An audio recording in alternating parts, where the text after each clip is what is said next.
At my sister Savannah's lavish engagement party, she pointed at me and sneered to her fiancé. "This is Luna, the family's failed chef."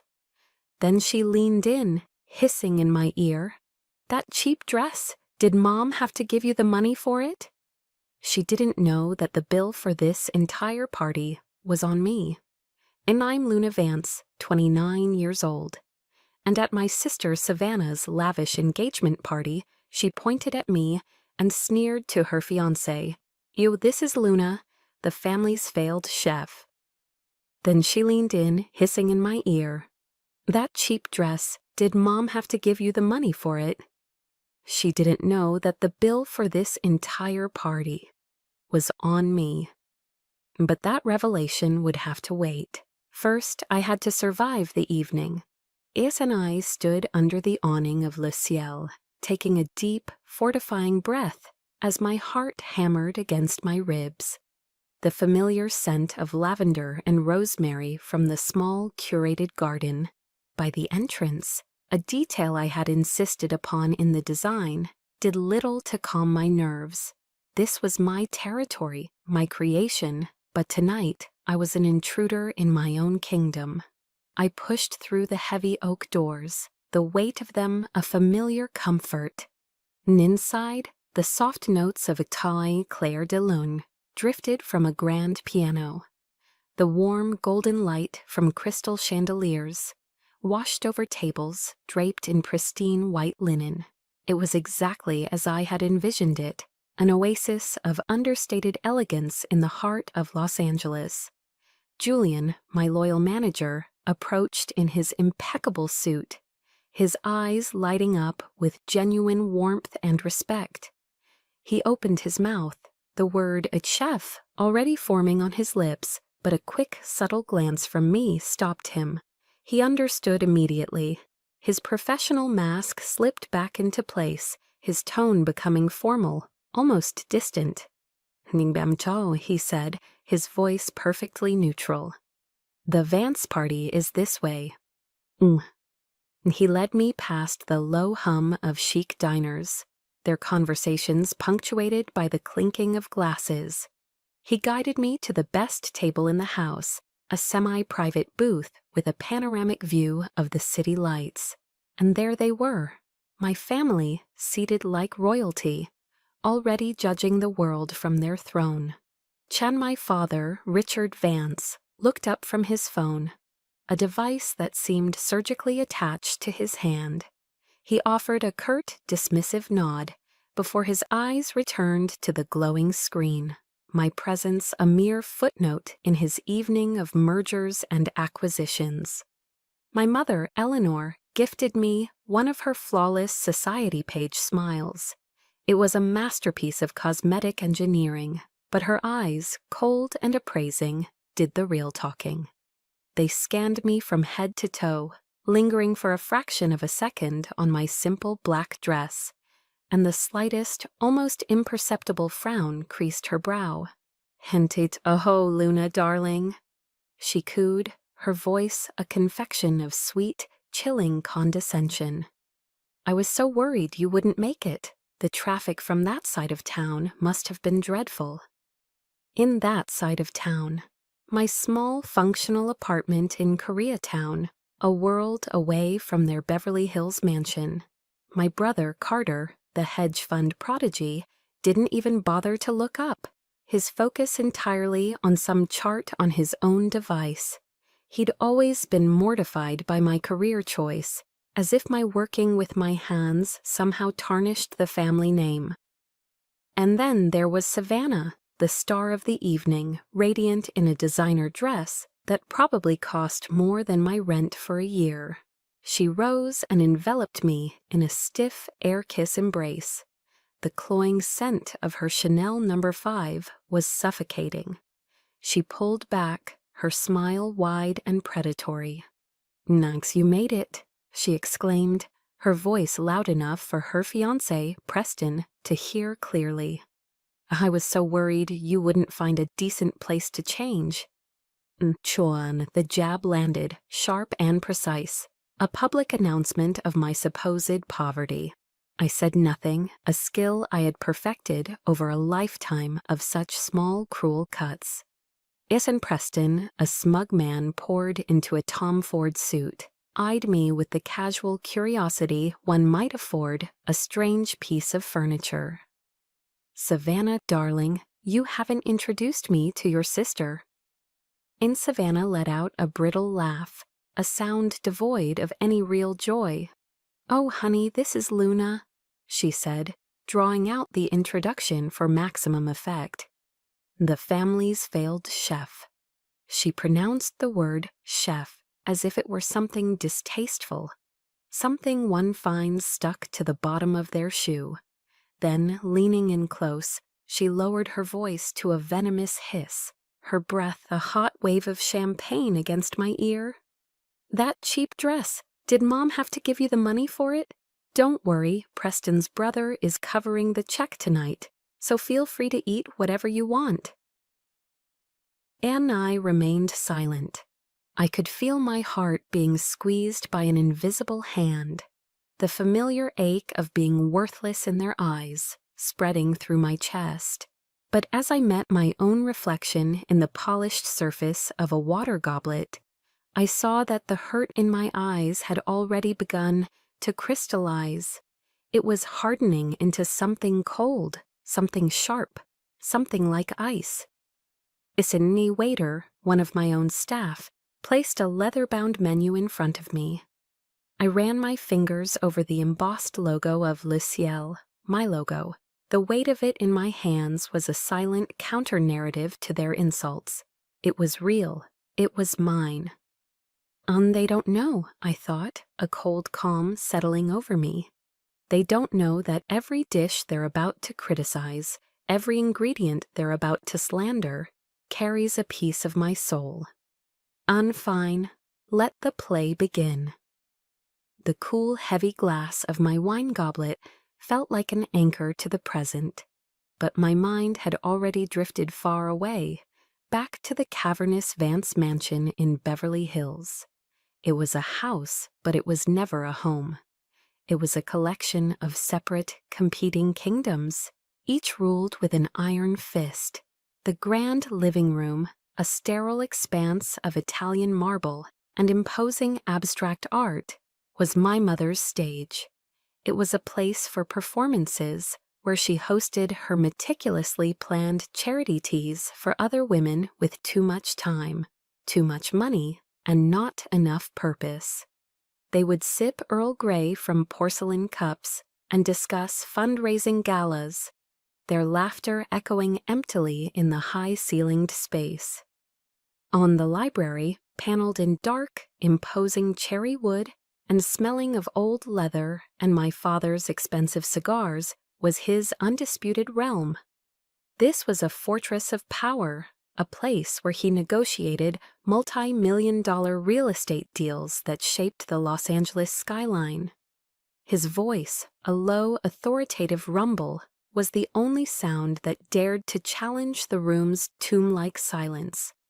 Then there was the music room, a bright, sunlit space that housed a gleaming Steinway & Sons grand piano. That kingdom belonged exclusively to Savannah. The air there was always filled with the sound of her meticulously practiced concertos, flawless, technical, and utterly devoid of soul. And my world was downstairs, in the kitchen. It was a vast, professional-grade space with stainless steel countertops and a formidable 8-burner stove, a place none of my family ever entered. To them, it was the service level, the engine room, a place of labor, not of sophisticated leisure. It was the territory of the hired help, and therefore a place to be ignored, a source of unspoken shame.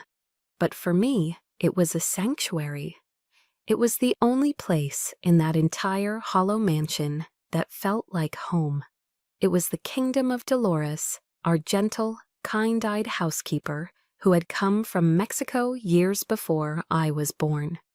On my childhood memories weren't of ski trips to Aspen or languid summers in the Hamptons, like Savannah's were. My memories were sensory snapshots, captured and preserved from that basement kitchen. The warm, spicy scent of Dolores's gingerbread cookies baking in the commercial oven. A smell that meant safety and comfort. The sharp, clean aroma of cilantro and fresh lime as she taught me the secret to her mother's slow-cooked pork. Her weathered hands moving with an inherited grace and love. Her soft, accented English was the soundtrack to my youth, a language of genuine comfort and unconditional care. After a long, exhausting day at a private school where I felt like an imposter among the true thoroughbreds, she was the only one who would look me in the eye and ask, "Rihi, how was your day, my dear?" And she was the only one who ever truly wanted to know the answer. Anne and I was 14 when I first tasted the full bitter truth of my family's spectacular indifference. I had poured my entire being into a single creation, my California Sunshine Orange Chiffon cake. I had spent weeks in the library, not my father's, but the public one, poring over cookbooks, experimenting with ratios, adjusting sugar levels, and staying up until the early hours of the morning, my fingers perpetually stained with orange zest. And I won. First place in the Los Angeles County baking competition. And I remember standing on that small, rickety stage in the community hall, the cheap, satiny fabric of the blue ribbon, a mark of supreme honor against my chest, the gaudy plastic trophy feeling like solid, heavy gold in my trembling hands.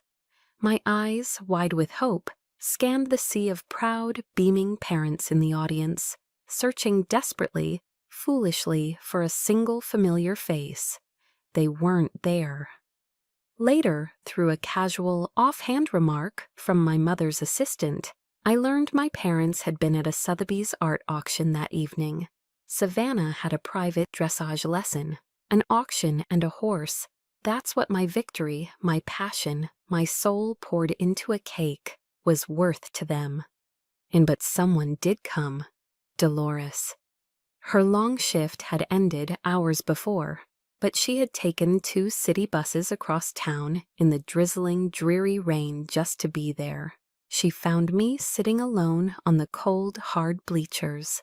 Long after the ceremony had ended and the hall had emptied, she didn't say much, she didn't need to.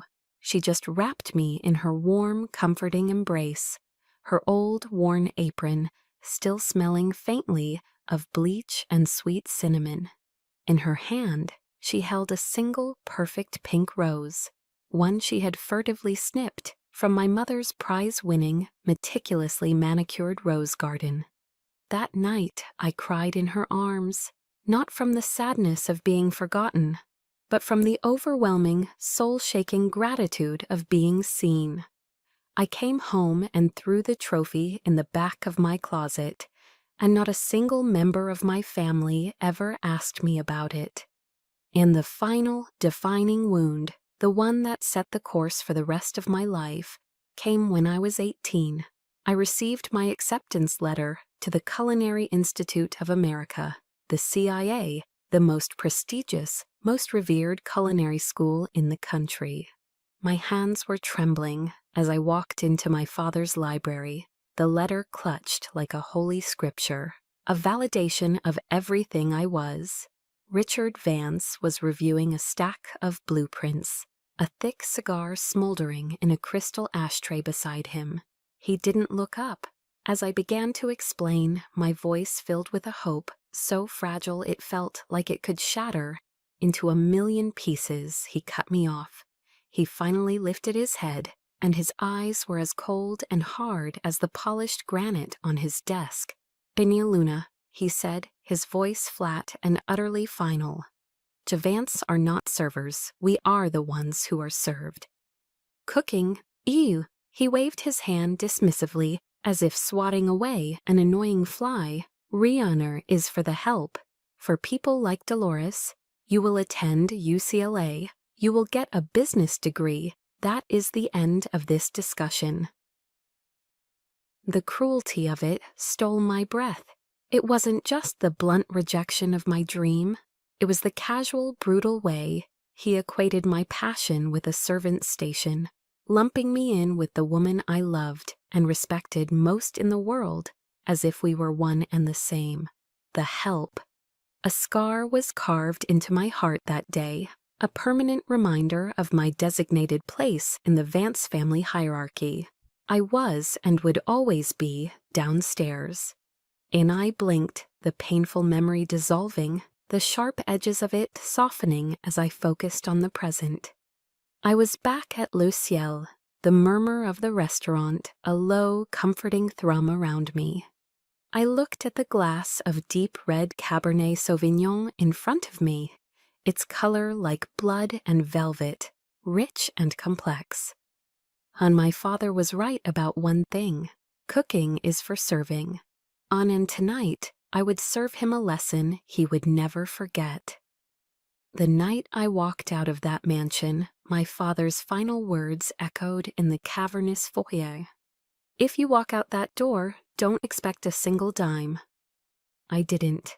I walked out with one suitcase, my small savings account, and a resolve as hard and cold as the marble floors I left behind.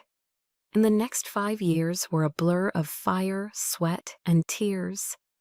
I plunged into the brutal, unforgiving world of professional kitchens, starting at the very bottom rung in Chef Antoine's celebrated but notoriously difficult restaurant.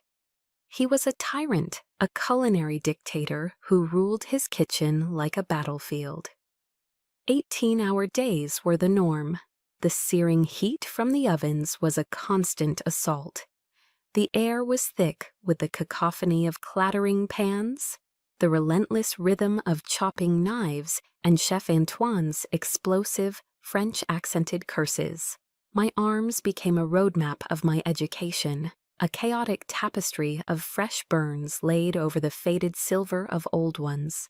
My hands, once soft, grew calloused and tough. Ianyungi lived in a cramped, stuffy studio apartment in Koreatown. The pungent, ever-present smell of fermenting kimchi from the restaurant downstairs clung to everything I owned, a constant, ironic counterpoint to the delicate flavors I dreamed of creating. There was no money for a car. The city bus was my chauffeur. My diet consisted mainly of cheap bread and peanut butter, every saved dollar funneled into essentials. A set of razor-sharp Japanese knives, expensive culinary textbooks, and the occasional wine-tasting course I couldn't really afford, but knew I needed. Exhaustion was my constant companion. I'd fall asleep on the bus ride home, my head lolling against the grimy window, dreaming not of rest, but of new recipes, of flavor combinations no one had ever tried before. There was one night, about a year in, that I almost broke. I was running a high fever, a fresh burn on my forearm throbbing with a life of its own. I felt small, utterly alone, and buried under the weight of my choices. In a moment of weakness, a desperate childish longing for comfort, I called home. My mother, Eleanor, answered. Hearing my hoarse, weak voice, she didn't ask if I was okay. She didn't ask if I needed anything. Instead, she sighed, a long, dramatic exhalation of pity and vindication. "Oh, my poor darling girl," she began, her voice dripping with faux sympathy. "You see, I told you, that world out there isn't for you. It's too harsh. Just come home, Luna. Apologize to your father. I'll speak to Mrs. Henderson. Her son, the ENT doctor, just finalized his divorce. He's a very nice man. You won't have to work anymore." The words, meant to sound like a lifeline, felt like a noose. The offer wasn't one of rescue, but of erasure. She wanted to erase my struggle, my ambition, my entire identity, and replace it with a good match. She saw my passion, not as a calling, but as a dirty, unpleasant phase I needed to get over. In that single chilling moment, Any lingering foolish hope I had that they might one day understand, that they might one day be proud, was extinguished forever. I realized then that my family would never be a safe harbor. It was just a gilded cage I had finally escaped. I hung up the phone and never called again. In the turning point, the first real glimmer of light came after 18 grueling months. 18 months of relentless work, of being broken down and built back up again. Chef Antoine summoned me to his small, cluttered office. He, the famously severe Frenchman who rarely gave compliments, pointed a stern finger at a plate on his desk. It was my creation, pan-seared scallops with a delicate saffron cream sauce. I had made it for the staff meal, a small act of creative rebellion. He had tasted it. He picked up his fork, took another small bite, and closed his eyes for a long moment. He chewed slowly, thoughtfully. Then he opened his eyes and looked directly at me, a flicker of something unreadable in their depths. "And now this," he said, his gruff voice low and resonant. "This has soul." And he let the words hang in the air for a moment, the highest praise a chef could receive from him. He then gestured dismissively at the kitchen. "Tomorrow you are sous chef, and second in command." The promotion was a seismic shift, a validation that went far beyond, a new title or a raise I desperately needed. It was the first time in years I felt truly seen, recognized not for my name or my potential as someone's wife, but for the one thing that was purely, undeniably mine, my talent. That night, after service, I stood in the dark, grimy alley behind the restaurant, leaning against the cold brick wall, surrounded by dumpsters. And I wept. Not tears of sadness or exhaustion, but of profound, gut-wrenching relief. It was the emotional release of an achievement earned, of a victory won, acknowledged at last by the one person whose respect I had fought so hard to gain. It and I had done it, alone. Only but no, I thought, wiping the tears from my face with the back of my rough hand. I wasn't truly alone. It and I stood in that dark alley, not because I was alone, but because I was finally processing that I wasn't. My journey, the one my family had dismissed as a foolish, lonely crusade, hadn't been a solitary one after all. While the family I was born into had offered nothing but a litany of scorn and a series of ultimatums, I had, without realizing it, built another one. A family forged in the heat of the kitchen fires and bound by a fierce, unspoken loyalty. A family of my own choosing. Chef Antoine was its stern, demanding patriarch. He was more than a boss. He was the professional father figure my own had refused to be. My father saw my passion as a social liability, a stain on the pristine Vance name. But Chef Antoine, with his world-weary eyes, saw it for what it was, raw, unpolished potential. His methods were nothing short of brutal. I will never forget the time he tasted a risotto I had made for a VIP table. His face darkened. He declared it was a half-minute undercooked. And in one swift, terrifying motion, he threw the entire porcelain plate into the industrial trash can, where it shattered with a deafening clatter. Humiliation washed over me, my face burning hot in front of the entire kitchen staff.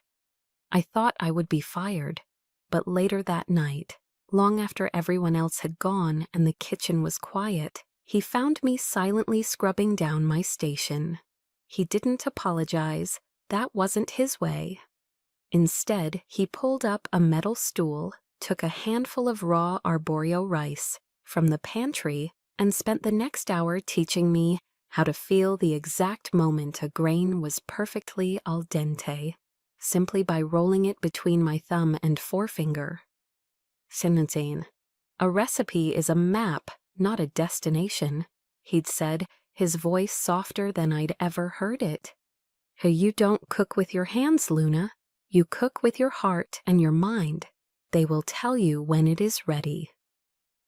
He taught me about steel trap discipline, about the religion of split-second precision, and about an absolute, unwavering respect for the ingredients themselves. He was the one who, seeing my talent begin to outgrow the confines of his kitchen, loaned me the money for an advanced course in molecular gastronomy. There was no paperwork, no interest, no contract, just a firm handshake and a gruff, "Sandhya, don't disappoint me." It was a gesture of faith my own father had never been capable of. And then there was Julian, my partner in crime, my brother in arms. He had started as a line cook alongside me, another ambitious young chef with fire in his belly, dreaming of bigger things. Our friendship wasn't forged over cocktails or at country clubs. It was built in the grueling trenches of the dinner rush. We'd wake up at 4 a.m. to drive to the Santa Monica Farmers Market in his beat-up pickup truck, fighting with other chefs over the freshest bunches of wild arugula and the sweetest, sun-ripened heirloom tomatoes.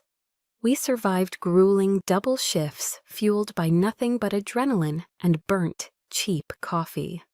I remember us sitting on overturned milk crates in that same back alley, exhausted and sore, sharing the last of a stale baguette and a single bottle of water, sketching out our dream restaurant on a grease-stained napkin. He believed in the vision of Le Ciel before it was anything more than a fantasy. He was the one who stayed up all night with me for weeks, hunched over my tiny apartment table, helping me write the business plan, design the menu, and scout for affordable locations. He was the brother that Carter, with his cold indifference and Wall Street ambitions, could never be. Anne, the final piece of this chosen family, the catalyst who turned the dream into a reality, was a man named Mr. Miller, a retired tech investor and a quiet regular at Chef Antoine's restaurant. He was an observant man who always dined alone at the corner table. One night, he ate a dish I had poured my soul into creating, a miso-glazed black cod that I had spent months perfecting. At the end of his meal, he requested to see the chef who had prepared it. I remember walking out to his table, my heart pounding, nervous and sweating under the hot lights, my white apron stained with beet juice and God knows what else. To my utter astonishment, Mr. Miller, a man of considerable wealth and influence, stood up as I approached. It was a simple gesture of respect I had never been afforded in my own home. He shook my hand firmly, his grip surprisingly strong. "In young lady," he said, his eyes kind but piercingly intelligent, seeing right through my stained apron and my exhaustion. "I've eaten all over the world. Your food doesn't just taste good, it tells a story. I don't invest in food, I invest in artists." He paused, letting the word hang in the air, a stark, beautiful contrast to my father's damning verdict. "And you," he declared, his voice full of conviction, "are an artist. Call me when you're ready to build your own empire." That word artist echoed in my mind now, a warm, validating hum. It was the highest form of praise, a recognition of the soul I poured into my work, the very soul my family refused to see. I felt a surge of profound gratitude for these men, the demanding teacher, the loyal brother, the insightful believer, who had seen me when my own family had chosen to be blind. Then the memory faded, and the bitter reality of the present snapped back into focus. I was at my table in Le Ciel, a place built on their unwavering belief in me. Across from me, my actual family was staring at the first course I had sent out, a delicate Hokkaido scallop tartare with osetra caviar and a light yuzu mist. My sister, Savannah, was wrinkling her nose in theatrical disgust. My mother was shaking her head with a look of polite, unbearable pity. Nan artist, I thought, a bitter smile touching my lips as I watched their tired performance of disdain. And to them, I was just the help. The play continued, and I became a silent spectator to my own execution. The first course arrived, carried out with the silent, practiced grace of my well-trained staff. It was one of Le Ciel's signature dishes, delicate Hokkaido scallop tartare, topped with a glistening pearl of Osetra caviar, all resting in a chilled pool of fragrant yuzu mist. It was a dish that was both simple and incredibly complex, a balance of textures and flavors that had taken me months to perfect. Savannah poked at it with the tip of her silver fork, as if it were a strange, potentially hostile life form. She wrinkled her nose, a perfect performance of distaste. "Oh goodness, it's raw," she announced, her voice carrying across the table. "Luna, are you still into these weird things? I really don't think this pairs well with Dom Perignon." My mother, Eleanor, ever the supportive chorus, nodded in agreement. "She's right, darling, it's a bit adventurous. A classic shrimp cocktail would have been so much more elegant, don't you think?" A Rhône classic shrimp cocktail, the staple of every soulless country club and hotel banquet hall in America. They had no idea that the dish they were dismissing had been praised by a critic from Food and Wine magazine as a sublime symphony of the sea. I said nothing. I simply took a slow, deliberate sip of my water, the cool liquid doing nothing to quench the fire starting to smolder in my gut. I watched them push the delicate scallops around their plates, untouched. In the main course was next. It was my masterpiece, the dish that had earned Mr. Miller's attention. Alaskan black cod, slow-cooked for 48 hours, until it was impossibly tender, served with a tangy miso and blood orange glaze, over a bed of slender white asparagus. The skin was crisped to perfection, a crackling counterpoint to the buttery, yielding flesh beneath. In Preston, the fiancé made a show of carving into his portion. He took a bite, chewed with an exaggerated, thoughtful expression, and then dramatically placed his fork and knife down on his plate with a soft clatter. He looked around the table, a smug look on his face, as if he had discovered a fundamental flaw in the universe.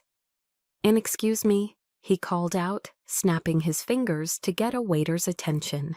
The gesture, so arrogant and dismissive, made my jaw tighten. The waiter, a young man named Ben, hurried over. "There seems to be a mistake," Preston said loudly. "This fish is undercooked. It's still raw in the middle. Please take it back and have the chef cook it properly." Ben looked horrified, his eyes darting to me in a silent, panicked appeal. I gave him a nearly imperceptible nod, my face an unreadable mask. He reluctantly took the plate. My father, who had been silent up to this point, finally sighed, the sound heavy with disappointment. He looked at me, not with anger, but with a weary sort of pity that was infinitely worse. "Luna, I don't understand why you would spend your money at a place that can't even cook a piece of fish correctly. It's wasteful." Wasteful. A hot, furious wave of anger surged through me, so potent it almost made me dizzy. I gripped the stem of my wine glass, my knuckles turning white. I had worked 18-hour days for this. I had scars on my arms for this. I had poured 5 years of my life, my very soul, into learning how to cook that piece of fish correctly, and they, in their blissful, cocooned ignorance, had dismissed it all in a single breath. I forced the anger down, compressing it into a hard, cold diamond in my chest. And throughout the meal, the conversation circled relentlessly back to one central theme: my perceived failure. The questions about money were relentless, disguised as casual, loving concern. "And this place must be terribly expensive, Luna," my mother would say, her eyes wide with feigned worry.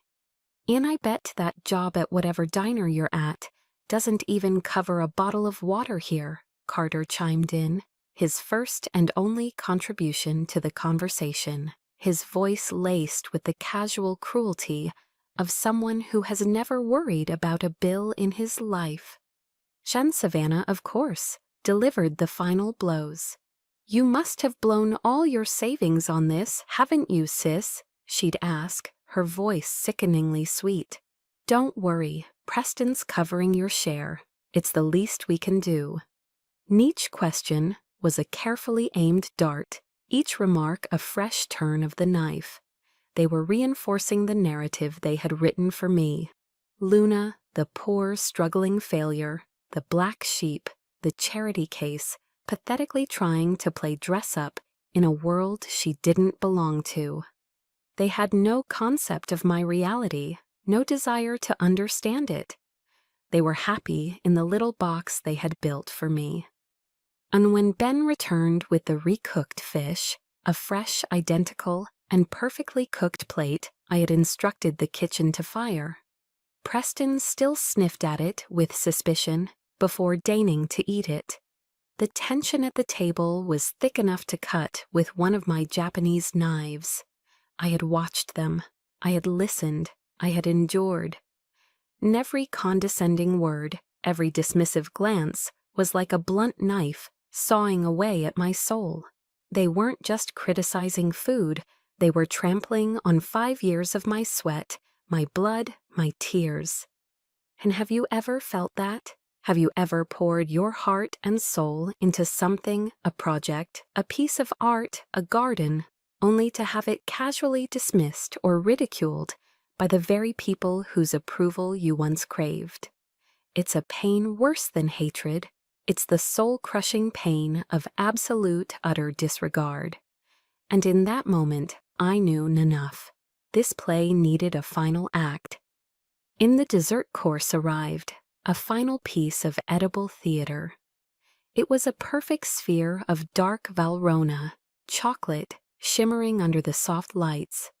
The waiter began to pour a stream of hot, salted caramel sauce over the top, and the sphere melted away dramatically, revealing a heart of coconut sorbet and fresh raspberries nestled inside. It was a moment of magic, of culinary delight. In a moment Savannah decided to ruin. Gone, she didn't even taste it.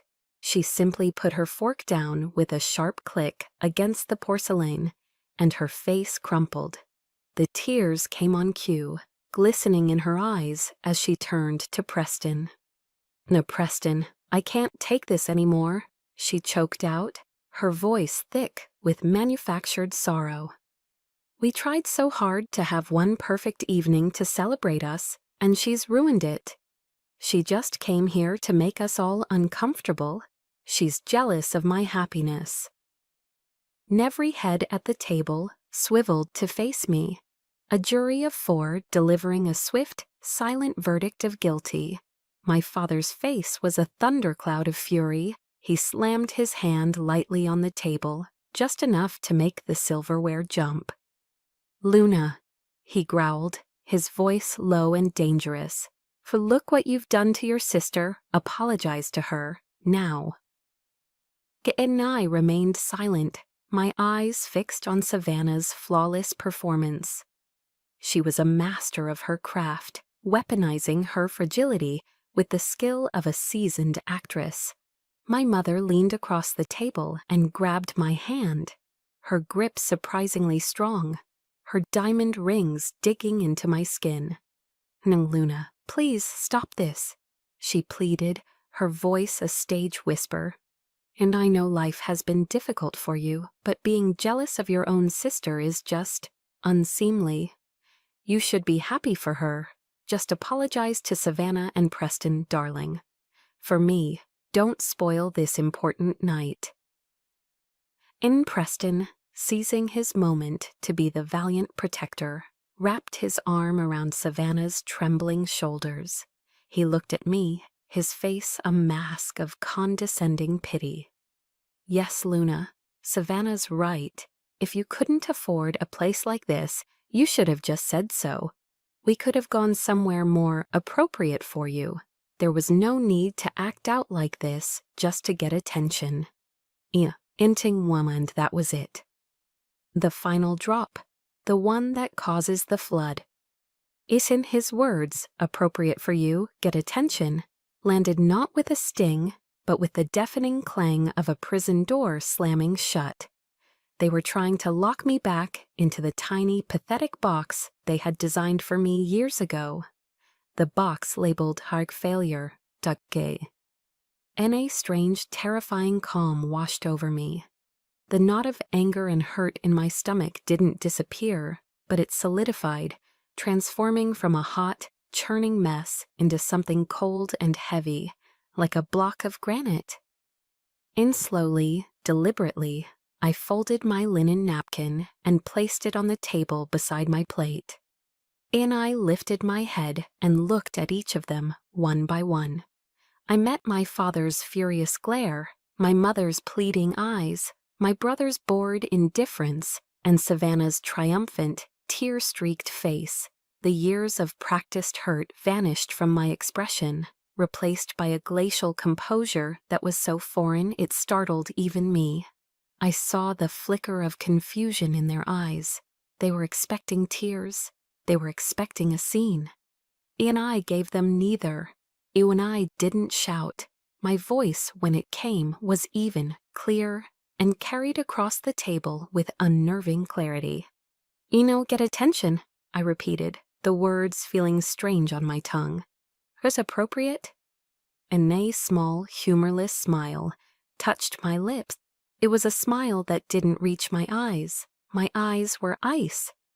Inns, you're right, I said, my gaze sweeping over their stunned faces.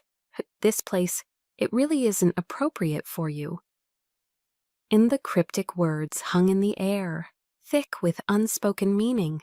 The confusion on their faces deepened, morphing into wary apprehension. The dynamic had shifted, the power balance tilting on an invisible axis. Ace and I caught Julian's eye across the room. I gave him the signal we had rehearsed, a single decisive nod. And now, I thought. And this moment of defiance, this cold, hard resolve, settling in my bones, wasn't a spontaneous eruption of emotion. It was a calculated detonation. The foundations for this entire evening, for this precise moment of reckoning, had been laid that very morning in the quiet, controlled hum of my kitchen before the chaos of service began. And the memory was sharp and crystal clear. I was in the walk-in cooler, inspecting a new delivery of delicate, earthy morel mushrooms. Their unique, honeycomb-like structure was a testament to their quality, and I was gently turning one over in my fingers, planning a new special. Julian stood beside me, his notepad in hand, the cool air misting around us. "They're coming tonight," I had said, my voice low and even, a stark contrast to the nervous flutter in my stomach. "And what's the script, Chef?" Julian asked. His expression was serious, his loyalty unwavering. He knew my family only through the fragmented, painful stories I had shared over the years during late-night cleanups. He knew the ghosts I was about to face. "Tenue, the script is that I am a nobody," I replied, meeting his gaze, my own eyes reflecting the cold steel of the shelves around us. "Hey, just a guest, their struggling daughter, the one who made the wrong choice. I want you and the entire staff to treat me that way.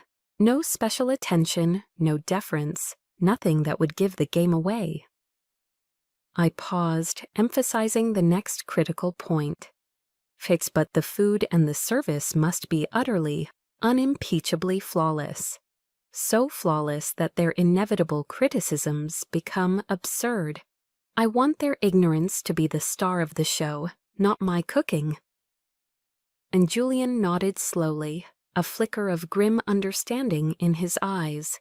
He knew this wasn't about food anymore. And the check?" he asked, anticipating the next move. "Non, just the wine, I said, a cold, hard glint entering my eye. "Just the obscenely expensive Dom Perignon they're so fond of. Let them see the total for that. Let them think they're doing me a massive favor, graciously covering my expensive taste in alcohol. Let them feel magnanimous." I took a breath, the cold air filling my lungs. "And Julian, make sure Mr. Miller's reservation is at table 12, the one with a clear, unobstructed view of our table. I want him to have a good seat for the performance." And my secret weapon tonight wasn't anger, though I had plenty of it. It wasn't even revenge, though a part of me craved it. My weapon was the simple, unassailable truth, served on a series of pristine porcelain plates. It was the years of sacrifice distilled into a perfect sauce. It was the encyclopedic knowledge of my craft, the relentless, obsessive pursuit of perfection. My power wasn't in my bank account, though that was now considerable. It was in the perfectly seared, crispy skin of the black cod. It was in the delicate, ethereal balance of the yuzu mist. It was in the dozens of glowing, laudatory reviews from the Los Angeles Times, the New York Times, and Condé Nast Traveler that were discreetly but deliberately framed in the private hallway leading to the restrooms. On my ultimate weapon was the stark, undeniable contrast between their small, bitter words and the loud, resounding chorus of praise from the rest of the culinary world. Each petty insult they hurled, each ignorant critique, didn't diminish my work. It only served to brilliantly illuminate their own profound and willful lack of taste. They thought they were judging me, but all they were doing was exposing themselves, layer by pathetic layer. I had spent 5 long, hard years preparing for this moment, not out of spite, but out of a deep, driving need to prove my worth to the only person whose opinion mattered anymore, myself. I didn't need to lie. I didn't need to embellish or argue. I just needed to set the stage and let reality speak for itself. And now, as I sat at the table, all the pieces were perfectly in place. The curtain was rising on the final, explosive act. In my single, decisive nod to Julian was the signal. I watched as he moved with his practiced, professional grace toward our table. In his hand, he held a sleek, black leather billfolder, the instrument of reckoning. He approached Preston directly, not me, maintaining the carefully constructed charade to the very end. My eyes flickered for a second to table 12. Mr. Miller was there, observing quietly, a glass of red wine in his hand. Julian had briefed him that morning. He wasn't here to intervene or rescue me. He was here as a silent witness, a quiet, powerful testament to the truth of my success.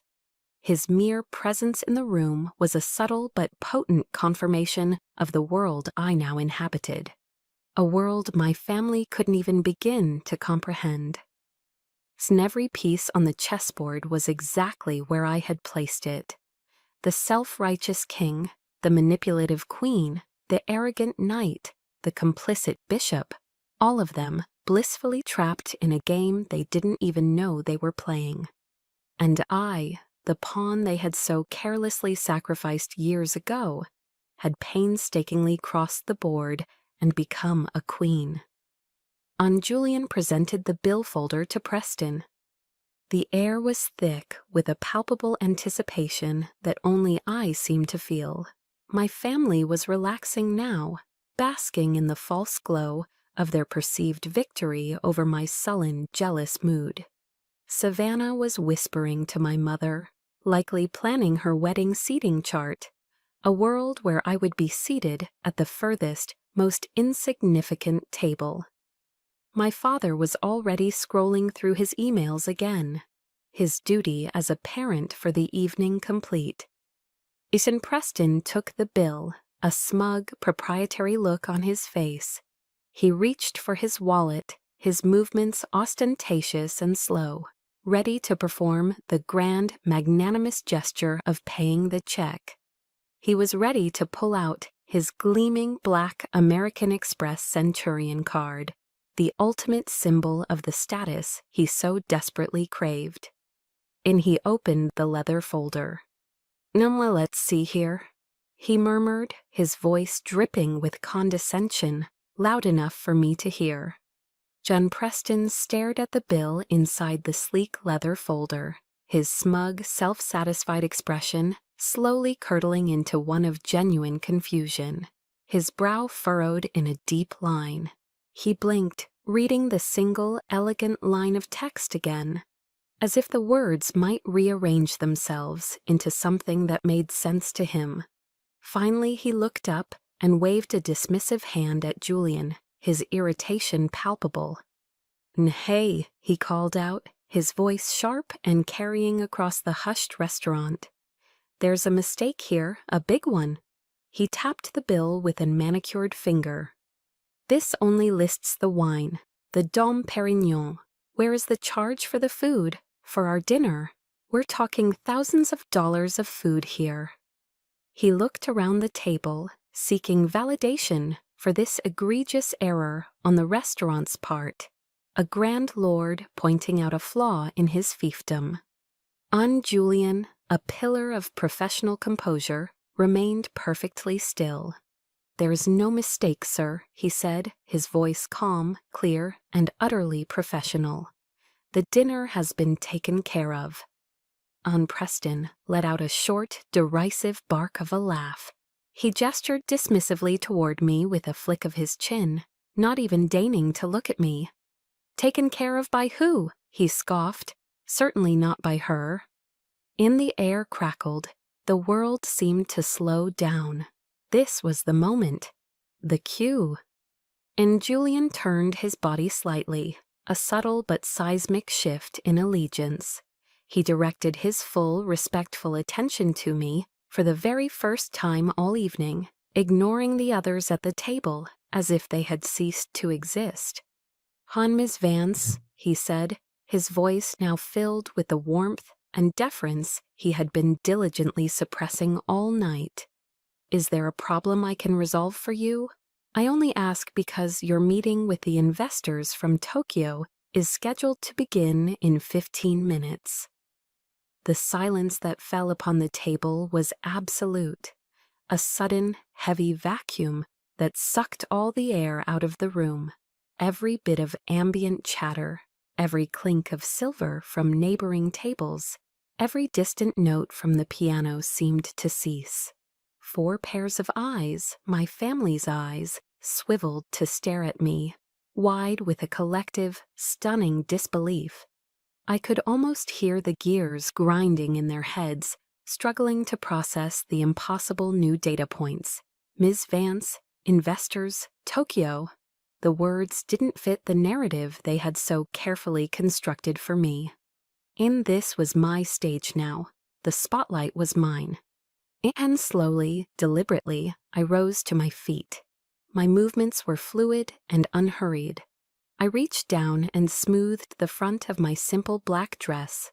The same dress my sister had called cheap just an hour ago now felt like a suit of armor, a statement of quiet confidence.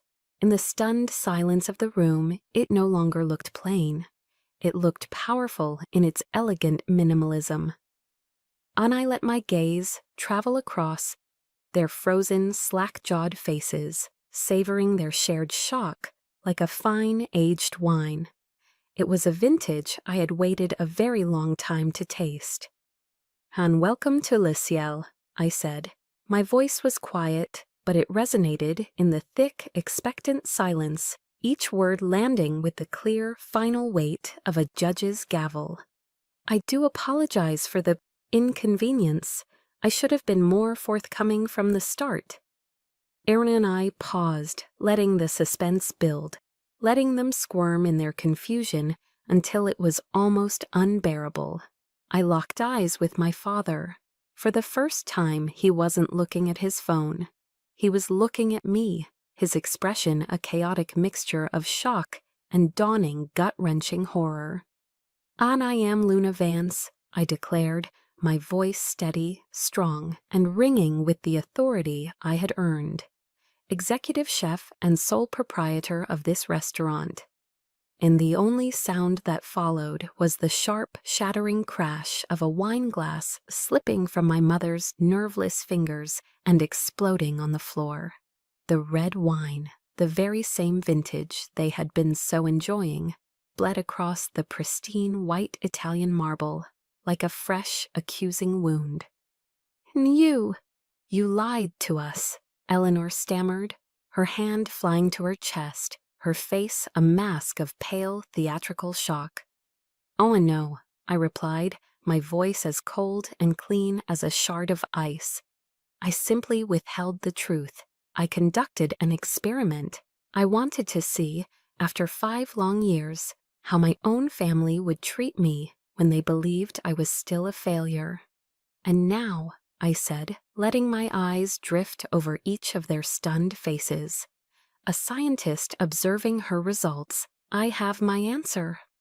Imre and I turned my full attention to my sister, who was staring at me as if I had sprouted a second head.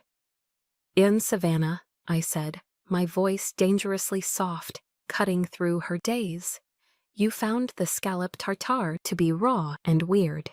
Bon Appetit magazine, in their feature last month, called it a stroke of genius. You may have a law degree from Stanford, darling, but I'm afraid your palate is tragically, disappointingly underdeveloped." Herman Savannah flinched as if I had physically slapped her, a faint blush creeping up her neck. Chloe and I then shifted my gaze to Preston, who looked as if he was trying to swallow a stone. He was no longer the smug alpha male. He was just a small man in an expensive suit, suddenly out of his depth. And you, Preston," I continued, the corner of my mouth twitching with a smile that held no warmth, only triumph. "You sent back my Alaskan black cod, claiming it was undercooked. That's fascinating, because just last week, Chef Gordon Ramsay tweeted to his 10 million followers that he would fly to LA just to have that very dish again." I leaned forward slightly, my voice dropping to a conspiratorial whisper. "Perhaps I should send him your notes on how to cook it properly." His face went from pale to a blotchy, mortified red. He opened his mouth, then closed it again, no sound coming out. And I straightened up, my spine a rod of steel. The years of feeling small and invisible in their presence, of shrinking myself to fit their expectations, had vanished. They were burned away by the cleansing fire of this one perfect moment. I felt 10 feet tall. For so long their opinion of me had been the sun my sad little world revolved around. I had yearned for their approval, for a single crumb of validation from their table. Now their shock and embarrassment meant nothing more to me than the dust motes dancing in the chandelier light. It was a hollow, empty victory in some ways, but it was a victory nonetheless. The power they had held over me for 29 long years had been a phantom, a ghost in my own mind, and I had finally, blessedly, turned on the lights. Then my brother Carter, for the first time all evening, had put down his phone. His mouth was slightly agape, his usual mask of bored, intellectual superiority completely gone, replaced by pure, unadulterated shock. He was finally seeing me. They were all finally seeing me. Not as the black sheep, not as the disappointing daughter, not as the charity case. but as a force they had completely and utterly underestimated, a power they couldn't control. Ace and I looked at the wreckage of their arrogance, at the shattered illusions lying around them like the broken glass at my mother's feet. The silence stretched, thick and suffocating. The play was over. I had delivered the final line. Elle and I turned my back on them, a simple, final gesture of dismissal. The meeting with the Tokyo investors was real. My future was waiting. I had no more time to waste on the ghosts of my past. I took a single step, ready to walk away and not look back. "Luna, wait." And when the voice was my father's, it was strained, unfamiliar, utterly stripped of its usual booming authority. For the first time in as long as I could remember, it held a trace of something real. Something that sounded, to my astonishment, almost like desperation. And my father's voice, stripped of its usual booming confidence, stopped me in my tracks. "Luna, wait." And I turned slowly, facing him. The furious, dismissive patriarch was gone. In his place stood a flustered, uncertain man, his eyes wide with a confusion he couldn't conceal.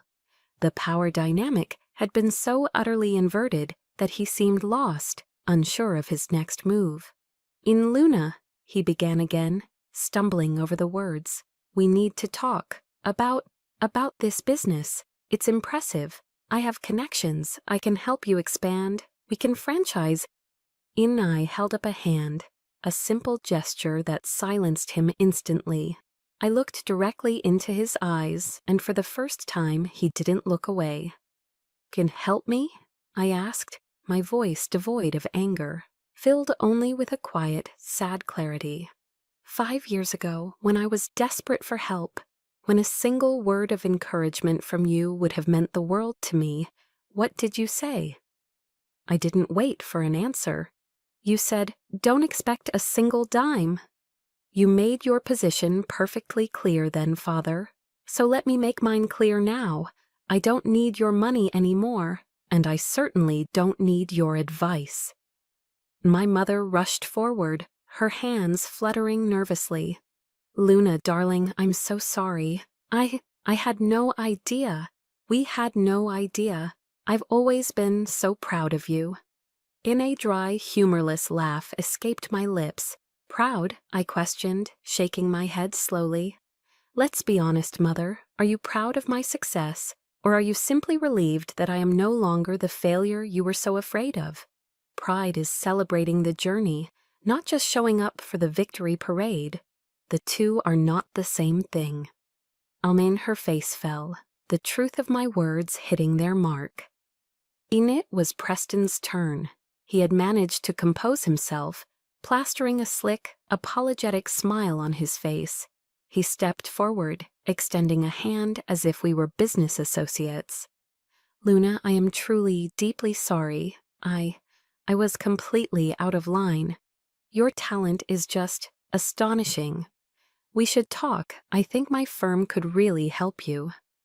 Ananai stared at his outstretched hand until he awkwardly let it drop.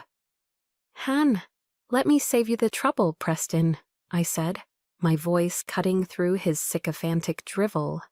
"You aren't sorry for insulting me. You're just sorry you insulted someone who turned out to be useful. There's a difference."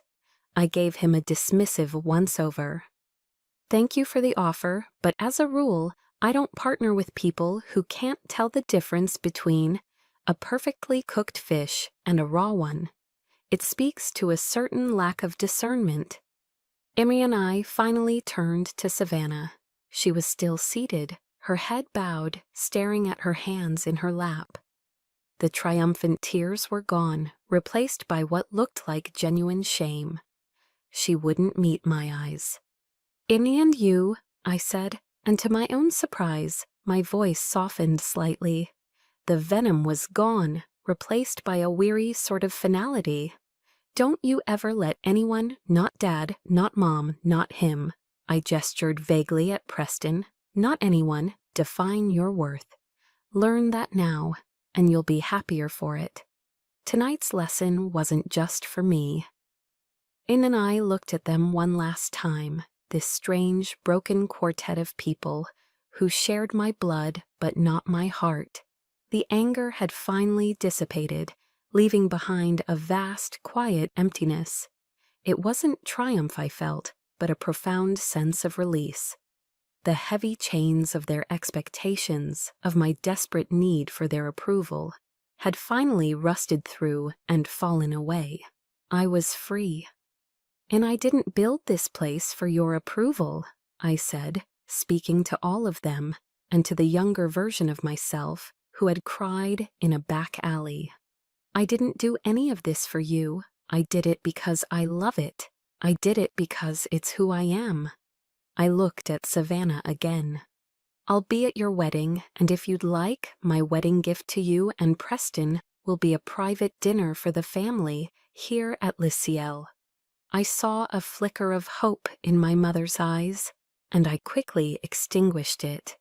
"But this time," I added, my voice firm and clear, "you will come as my guests, and you will come with respect." On with that, I turned and walked away, leaving them sitting in the ruins of their own arrogance. I didn't look back.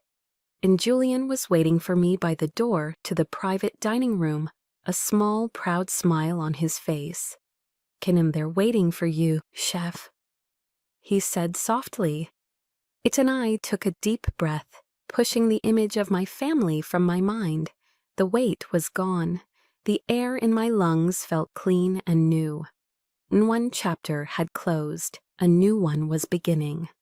6 months have passed since that night. The aftershocks have long since settled, and a quiet, steady peace has taken their place. I'm sitting in my office at Le Ciel, a serene space with a large window overlooking the herb garden I planted myself. The late afternoon sun streams in, illuminating the dust motes dancing in the air.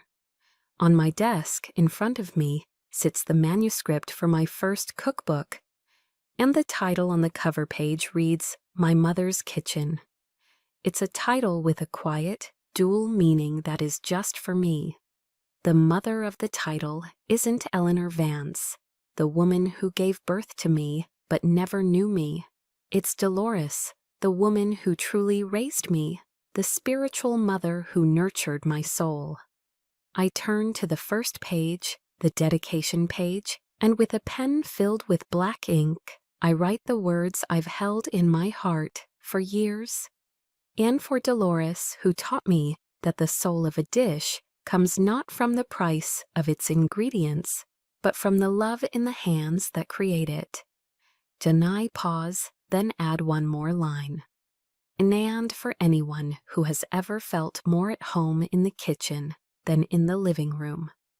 Sinai kept my promise to Savannah. Her wedding went on as planned, though Preston's demeanor was noticeably more subdued. I hosted a private, elegant dinner for the immediate family at Le Ciel a week before the ceremony. There were no insults this time, no condescending remarks. The air was thick with an awkward, unspoken tension, but beneath it, there was a fragile glimmer of something new. Hope, perhaps. After the dessert course, Savannah quietly came over to me and whispered a simple, sincere, "I'm sorry, Luna, for everything." It wasn't a magic wand. It didn't erase years of pain, but it was a start. Our relationship will never be perfect, but it has begun again, this time on a new foundation of truth and a hard-won mutual respect. Sometimes she stops by the restaurant unannounced, not as a Vance demanding the best table, but just as a younger sister coming to see her older one. My parents have not, and I have learned to be okay with that. I've accepted that some doors are meant to stay closed. Forgiveness isn't about forgetting. It's about freeing yourself from the weight of waiting for an apology that will never come. And tonight, the restaurant is buzzing. It's a busy Saturday service, the busiest night of the week.